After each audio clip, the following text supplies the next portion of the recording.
13, number 8, Roman numeral 2. Te kawerau maki. Te kawerau maki. We're going back to Pakaranga. Oh, yeah, page 13, Madam Chair. We're on the other one. Well, they're both up, aren't they? Yes. Thank you.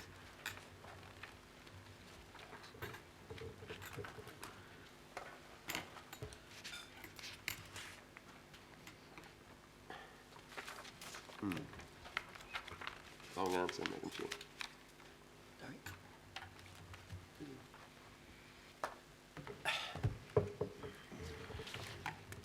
So just so if I can think of another question while they're waiting for that first answer, is if there is no feedback on that, is it still appropriate to continue on with the disposal without ensuring that's been undertaken?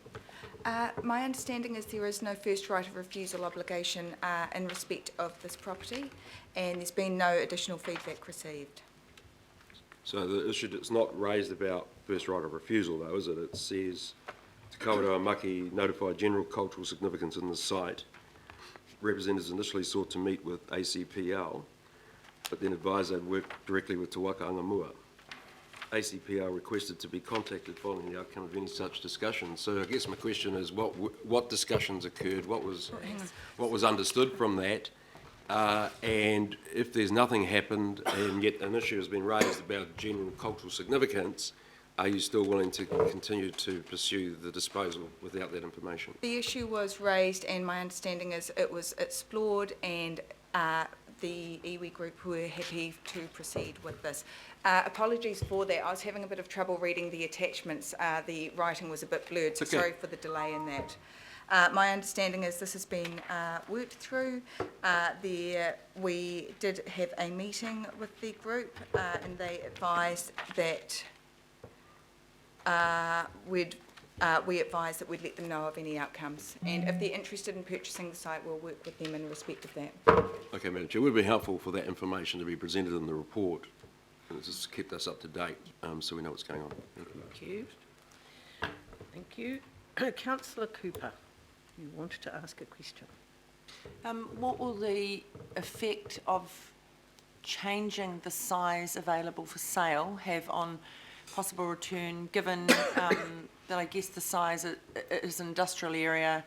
How will it affect the ability of, say, someone's looking at it in a decent amount of size to do the business properly that they want to do? That's my concern. I don't want us just selling off little bits that are not of no, or become unsaleable because they're too small. We will actually need to work through this issue. This has only been brought to our attention today. If it had been brought to our attention before right now, we could have actually done some work on this. There is an issue in that the site that we're currently proposing for disposal is leased to Downers, and we can't be amending right now be amending a commercial lease without being aware of what the terms and conditions are for that. So I'm just mindful of the fact that I don't want to be setting council up for any financial penalties or anything like that by agreeing that we can do something when we may not actually be able to. We would need to look at the terms and conditions of that lease.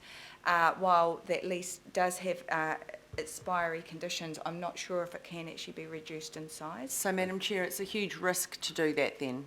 Yes. Okay, so it's not easily feasible at this point. They're leading questions. Thank you, Councillor Lee. Thank you. Bring officers into debate. Councillor Lee. Trying to get a way through this.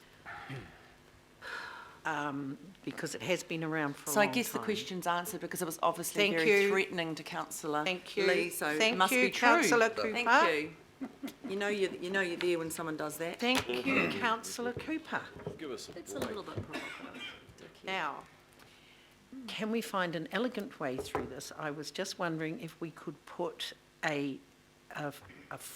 so one, retention of the Esplanade Reserve, 2, the retention of 5,500 square metres, and maybe we could put a 3, investigate the retention of further 300 working with the local board, and a 4 which says disposal of the balance of land.